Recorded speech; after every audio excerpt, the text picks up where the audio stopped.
সরকার কিভাবে এরকম একটা হঠকারী সিদ্ধান্ত নেয়। আমাদের পরিচয়টা কি?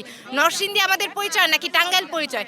আমরা রাতারাতি রাস্তায় আসি নাই, আমরা 6 মাস যাবত আন্দোলন করতেছি এবং সংবাদ সম্মেলনের মাধ্যমে তাদেরকে জানিয়েছি।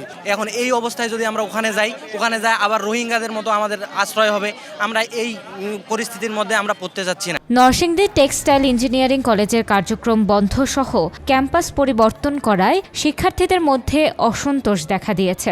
মঙ্গলবার দুপুর 12টা থেকে শুরু হয় বিক্ষোভ। শিক্ষার্থীরা ঢাকা সিলেট মহাসড়ক অবরোধ করে রাস্তা বন্ধ করে দেয়।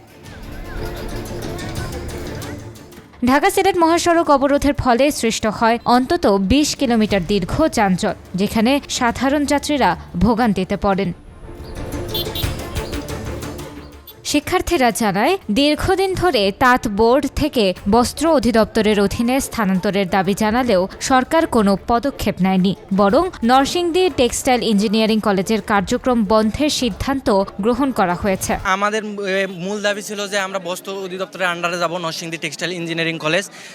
কিন্তু গতকাল রাতে আমাদেরকে একটা প্রজ্ঞাপন জারি করা হয়েছে, সেখানে বলা হয়েছে নরসিংদী টেক্সটাইল ইঞ্জিনিয়ারিং কলেজে অধ্যয়নরত শিক্ষার্থীরা যদি টাঙ্গাইল টেক্সটাইল ইঞ্জিনিয়ারিং কলেজে না যায় তাহলে এর দায়ভার আমরা নিব না। কিন্তু এমত অবস্থায় আমরা ওখানে শিফট করতে পারতেছি না। কারণ হচ্ছে যে আমরা যে শিক্ষার্থী, আমরা একটা জায়গা থেকে অন্য একটা জায়গায় শিফট করব, কিন্তু এই শিফট করার পিছনে যে আমাদের আর্থিক একটা ব্যয় হবে, এই ব্যয়টা তো সরকার বহন করবে না।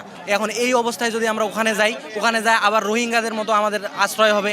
আমরা এই পরিস্থিতির মধ্যে আমরা পড়তে যাচ্ছি না। এই দাবি শিক্ষার্থীরা সম্পূর্ণভাবে ঘৃণিতের সাথে প্রত্যাখ্যান করে।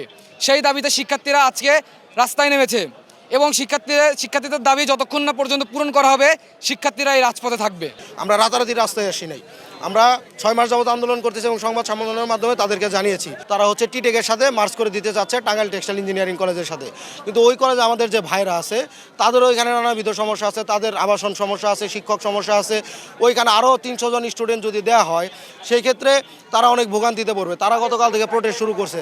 তাহলে সরকার কিভাবে এরকম একটা হঠকারী সিদ্ধান্ত নেয় কোনো গ্রাউন্ড রিয়ালিটি চেক না করে? আমাদের যে ভর্তি কার্যক্রম বন্ধ আছে সেটা চালু রাখতে হবে এবং আমাদেরকে এখানে স্থায়ী ক্যাম্পাস করার যে পদক্ষেপ আছে সেটা গ্রহণ করতে হবে। আমাদের এই কলেজটা বন্ধ করে আমাদেরকে যদি কোথাও শিফট করে দেওয়া হয় তাহলে আমাদের পরিচয়টা কি? নরসিংদী আমাদের পরিচয় নাকি টাঙ্গাইল পরিচয়?